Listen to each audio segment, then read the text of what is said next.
Bonjour et merci de nous rejoindre pour les perspectives du marché d'aujourd'hui. Thomas va nous rejoindre, puis la salle des marchés, pour nous parler des dernières évolutions. Thomas ?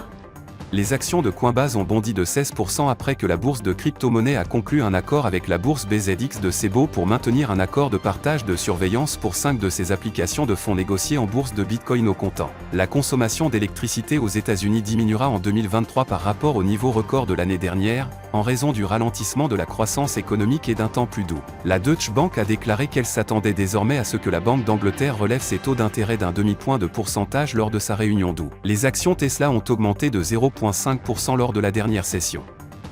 L'indicateur stochastique RSI donne un signal haussier. Le cours de l'euro-dollar est resté largement inchangé lors de la dernière session.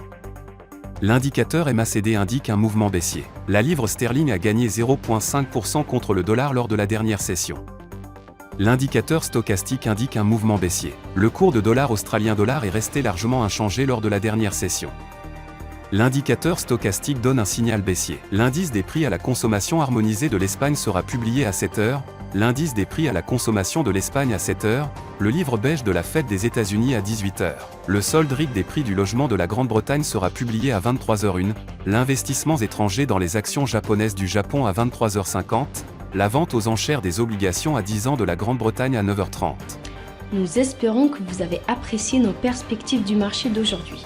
De la part de toute l'équipe, nous vous souhaitons une journée de trading productive. N'oubliez pas de nous rejoindre la prochaine fois pour toutes nos analyses des derniers événements et nouvelles sur les marchés financiers.